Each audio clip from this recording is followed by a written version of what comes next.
Good morning students.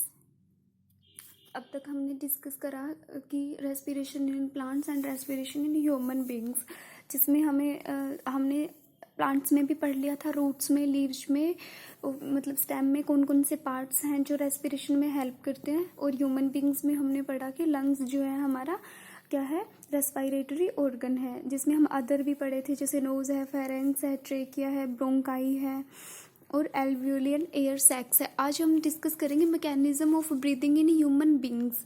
ठीक है, मतलब कि क्या है कि जो ब्रीदिंग प्रोसेस है वो ह्यूमन बींग्स में कैसे टेक्स प्लेस होता है, वो सब हम यहाँ पे डिस्कस करेंगे। क्या है, diaphragm play an important role during inhaling and exhaling of air in the lungs. जब लंग्स से एयर इनहेल होती है और जो आउट हेल होती है, एक्सहेलिंग कह सकते हैं जिसको हम, जब मतलब कहने का मतलब है कि जब ब्रीदिंग सांस बाहर आती है और अंदर जाती है, तो उसमें क्या है, डायाफ्रागम का बहुत ही ग्रेट रोल है। ये हमारा यहाँ पे डायाफ्रागम जो है वो प्रेजेंट होता है, जिसमें क्या होता है, लंग्स जो है वो बाकी पार्ट से सेपरेट होता है, इसलिए इसको डायाफ्रागम कहा जाता है। तो हम देखते हैं डायाफ्रागम क्या है, कैसा होता है, डोम शेप का होता है, मस्कुलर शीट्स होती है एब्डोमिनल और थोरेसिस कैविटी के बीच में। डायाफ्राम क्या है, थोरेसिस कैविटी बनाता है, कैविटी एयर टाइट। जो सेंट्रल पार्ट होता है डायाफ्राम का, वो कॉन्टिन्यूसली डाउनवर्ड और अपवर्ड मूवमेंट करता रहता है। जब डायाफ्राम डाउनवर्ड मूव करता है तो जो थोरेसिस कैविटी की वॉल्यूम है वो इंक्रीज हो जाती है, तो इससे क्या होगा, एयर प्रेशर जो होगा ना थोरेसिस कैविटी का वो डिक्रीज हो जाएगा, एंड एयर जो है वो कहाँ चली जाएगी, ब्रोंकस में चली जाएगी। और जब सेंट्रल पार्ट जो है डायाफ्राम का वो ऊपर की साइड मूव करेगा, तो जो थोरेसिस कैविटी की वॉल्यूम है वो डिक्रीज हो जाएगी, एल्वियोलाई जो है वो कोलैप्स करेगी, पुशिंग एयर आउट, एयर जो है वो बाहर की तरफ आएगी। जो इनहेल्ड एयर होती है वो 21% तो ऑक्सीजन होती है, और एक्सहेल्ड एयर के पास 17% ऑक्सीजन होती है। इनहेल्ड एयर के पास 0.03% कार्बन डाइऑक्साइड होती है, और जो एक्सहेल्ड एयर होती है उसके पास 4% कार्बन डाइऑक्साइड होती है। तो ऑक्सीजन जो होती है एयर से वो क्या है, जो है वो डिसोल्व हो जाती है फ्लूइड में, lining in the air sacs. जो एयर सैक्स में फ्लूइड प्रेजेंट होता है उसमें जो है ये ऑक्सीजन डिसोल्व हो जाती है और अल्टीमेटली डिफ्यूज हो जाती है ब्लड ऑफ द कैपिलरीज में। कार्बन डाइऑक्साइड जो है वो उसको क्या करते हैं, ब्लड लेके जाता है उसको, ठीक है, बॉडी में कार्बन डाइऑक्साइड जो है उसको ब्लड लेके जाता है, is put into the air sacs for excelling. Excelling के लिए उसको एयर सैक्स में क्या कर देता है, इसको पुट कर देता है। ये हमारा क्या है, मैकेनिज्म है हमारा ब्रीदिंग का ह्यूमन बींग्स में।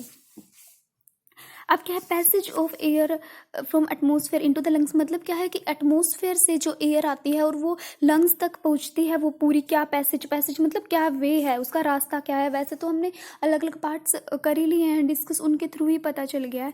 क्या है, फर्स्ट नोज क्या करती है, इसको इनहेल करती है, फेरेंक्स में जाती है, फेरेंक्स से होते हुए ट्रैकिया में, ट्रैकिया से ब्रोंकस में, फिर ब्रोंकियोल्स में, और फिर एल्वियोलाई में फाइनली पहुंच जाती है। ठीक है, नेक्स्ट हम देखते हैं आर्टिफिशियल रेस्पिरेशन। ये तो क्या है, नेचुरल प्रोसेस है जो हर ह्यूमन बींग में होता है। आर्टिफिशियल रेस्पिरेशन हम यहाँ पर डिस्कस करते हैं। आर्टिफिशियल रेस्पिरेशन इसको क्यों कहा गया है, इसको इसलिए कहा गया है क्योंकि जब किसी भी सिचुएशन में, जब क्या है, इंसान बेहोशी की कंडीशन लगा लो आप, उसमें क्या है, जब उनको बाहर से एयर जो है वो प्रोवाइड करवाई जाती है, इसलिए उसको आर्टिफिशियल रेस्पिरेशन कहते हैं, मतलब किसी और की सांसें उसको प्रोवाइड कराई जाती हैं। पेशेंट जो unable to have natural respiration, जिनमें नेचुरल रेस्पिरेशन नहीं हो पाता है, क्या उनमें फिर आर्टिफिशियल रेस्पिरेशन पुट करते हैं। Respiration mask on their mouth is attached with oxygen cylinder. Respiratory जो मास्क होता है उसको जो पेशेंट है उसके माउथ पे अटैच कर दिया जाता है, देखा भी होगा हॉस्पिटल्स में जो प्रोवाइड करते हैं, और जो कनेक्ट होता है ऑक्सीजन के सिलेंडर से, ठीक है, जिसमें एक रेगुलेटर लगा हुआ होता है। In case of droning water is expelling out, तो इसमें क्या होता है, वाटर आउटसाइड एक्सपेल होता है लंग्स का, by passing the chest of the person with alternate pressure इसमें लगता रहता है, और चेस्ट से होते हुए जो वाटर है वो बाहर की तरफ आता रहता है। ठीक है, अब हम थोड़ा सा देख लेते हैं ब्रीदिंग और रेस्पिरेशन में डिफरेंस क्या होता है। कई ये सोचते हैं कि दोनों सेम थिंग है, थोड़ा सा डिफरेंस है। ब्रीदिंग क्या है, ये फिजिकल प्रोसेस होती है, और ये रेस्पिरेशन जो है वो केमिकल प्रोसेस है। और इसमें क्या है, एयर जो होती है वो इनसाइड जाती है, इनहेलिंग यानी ऑक्सीजन, एयर से मतलब यहाँ पर ऑक्सीजन है।